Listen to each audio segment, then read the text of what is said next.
इंद्रादि देवताओं द्वारा देवी की स्तुति।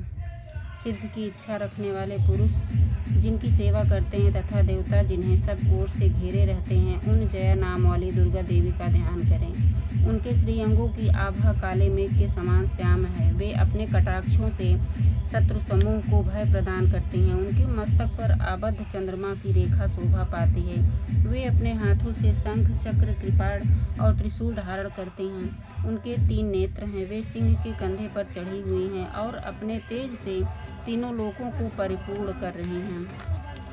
ऋषि कहते हैं, अत्यंत पराक्रमी दुरात्मा महिषासुर तथा उसकी दैत्य सेना के देवी के हाथ से मारे जाने पर इंद्र आदि देवता प्रणाम के लिए गर्दन तथा कंधे झुकाकर उन भगवती दुर्गा का उत्तम वचनों द्वारा स्तवन करने लगे। उस समय उनके सुंदर अंगों में अत्यंत हर्ष के कारण रोमांच हो आया था। देवता बोले, संपूर्ण देवताओं की शक्ति का समुदाय ही जिनका स्वरूप है तथा जिन देवी ने अपनी शक्ति से संपूर्ण जगत को व्याप्त कर रखा है, समस्त देवताओं और महर्षियों की पूजनीय उन जगदम्बा को हम भक्ति पूर्वक नमस्कार करते हैं। वे हम लोगों का कल्याण करें। जिनके अनुपम प्रभाव और बल का वर्णन करने में भगवान शेषनाग, ब्रह्मा जी तथा महादेव जी भी समर्थ नहीं हैं। वे भगवती चंडी का संपूर्ण जगत का पालन एवं अशुभ भय का नाश करने का विचार करें। जो पुण्यात्माओं के घरों में स्वयं ही लक्ष्मी रूप से, पापियों के यहाँ दरिद्रता रूप से, शुद्ध अंतःकरण करने वाले पुरुषों के हृदय में बुद्धि रूप से,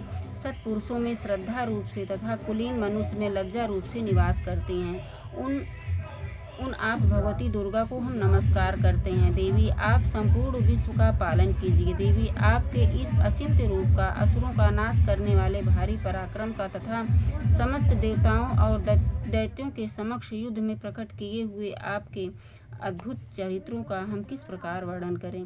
आप संपूर्ण जगत की उत्पत्ति के कारण हैं। आप में सत्वगुण, रजोगुण और तमोगुण, ये तीनों गुण मौजूद हैं, तो भी दोषों के साथ आपका संसर्ग नहीं जान पड़ता। भगवान विष्णु और महादेव जी आदि देवता भी आपका पार नहीं पाते हैं। आप ही सबका आश्रय हैं। यह समस्त जगत आपका अंशभूत है, क्योंकि आप सबकी आदिभूत अव्याकृता परा प्रकृति हैं। देवी, संपूर्ण यज्ञों में जिसके उच्चारण से दबा सब देवता तृप्ति लाभ करते हैं, वह स्वाहा आप ही हैं। इसके अतिरिक्त आप पितरों की भी तृप्ति का कारण है। अतएव सब लोग आपको स्वधा भी कहते हैं। देवी, जो मोक्ष की प्राप्ति का साधन है, अचिंत्य महाव्रत स्वरूपा है, समस्त दोषों से रहित जितेंद्रिय तत्व को ही सार वस्तु मानने वाले हैं तथा मोक्ष की अभिलाषा रखने वाले मुनिजन जिसका अभ्यास करते हैं, वह भगवती पराविद्या आप ही हैं। आप शब्द स्वरूपा हैं। अत्यंत निर्मल ऋग्वेद, यजुर्वेद तथा उद्गीत के मनोहर पदों के पाठ से युक्त सामवेद का भी आधार आप ही हैं। आप देवी त्रयी, तीनों वेदों में और भगवती छहों ऐश्वर्यों से युक्त हैं। इस विश्व की उत्पत्ति एवं पालन के लिए आप ही वार्ता, खेती, आजीविका के रूप में प्रकट हुई हैं। आप संपूर्ण जगत की घोर पीड़ा का नाश करने वाली हैं। देवी, जिससे समस्त शास्त्रों के सार का ज्ञान होता है, वह मेधा शक्ति आप ही हैं। दुर्गम भवसागर से पार उतारने वाली नौका रूप दुर्गा देवी भी आप ही हैं। आपकी कहीं भी आसक्ति नहीं है। कैटभ के शत्रु भगवान विष्णु के वक्षस्थल में एकमात्र निवास करने वाली भगवती लक्ष्मी तथा भगवान चंद्रशेखर द्वारा सम्मानित गौरी देवी भी आप ही हैं।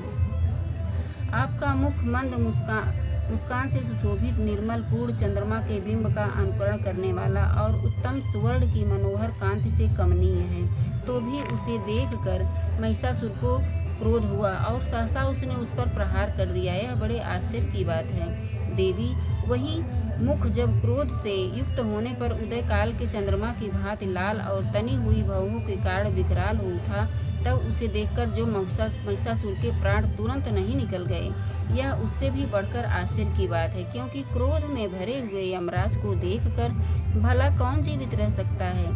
देवी, आप प्रसन्न हो। परमात्मा स्वरूपा आपके प्रसन्न होने पर जगत का अभ्युदय होता है और क्रोध में भर जाने पर आप तत्काल ही कितने कुलों का सर्वनाश कर डालती हैं। यह बात अभी अनुभव में आई है, क्योंकि महिषासुर की यह विशाल सेना क्षण भर में आपके कोप से नष्ट हो गई है।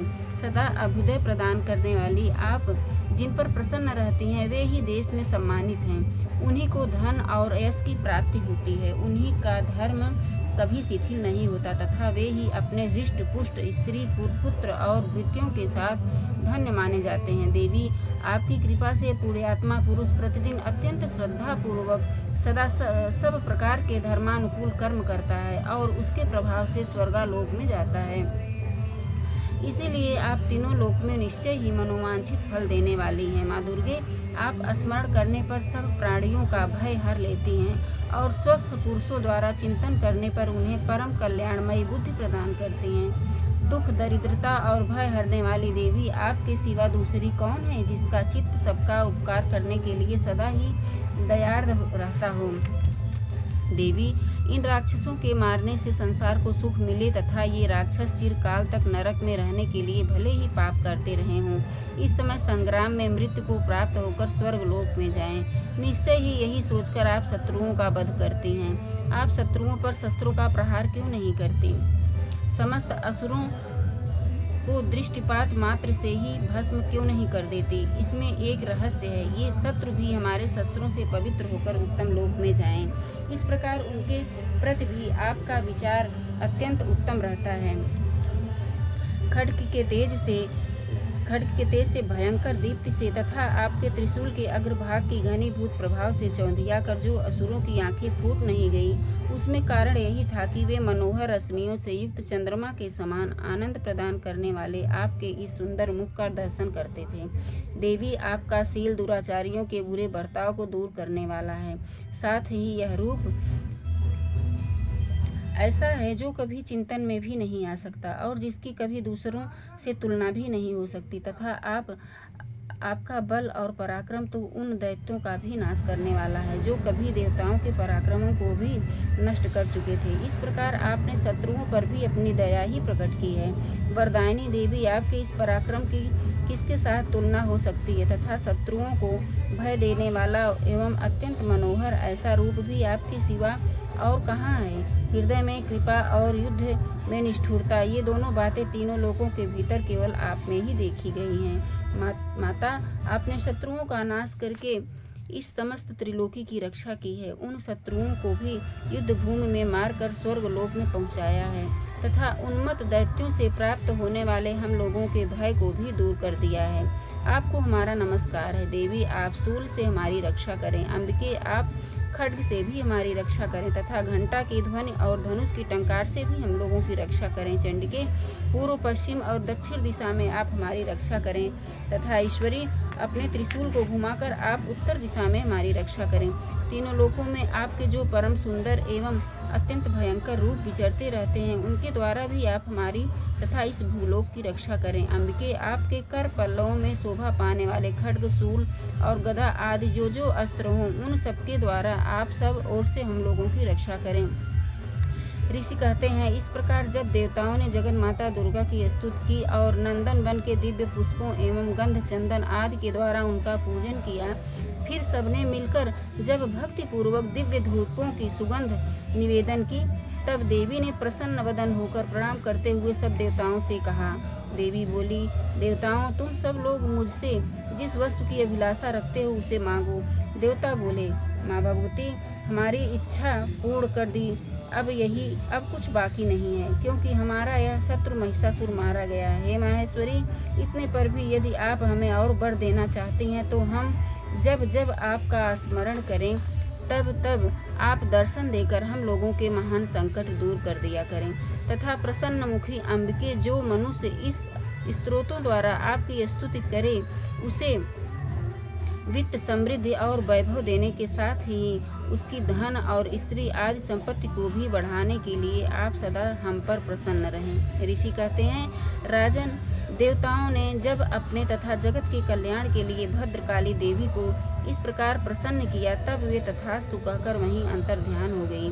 भोपाल, इस प्रकार पूर्व काल में तीनों लोकों का हित चाहने वाली देवी जिस प्रकार देवताओं के शरीर से प्रकट हुई थी, वह सब कथा मैंने कह सुनाई। अब पुनः देवताओं का उपकार करने वाली वे देवी दुष्ट दैत्यों तथा शुंभ निशुंभ का वध करने एवं सब लोकों की रक्षा करने के लिए गौरी देवी के शरीर से जिस प्रकार प्रकट हुई थी, वह सब प्रसंग मेरे मुँह से सुनो, मैं उसका तुमसे यथावत वर्णन करता हूँ। जय माँ।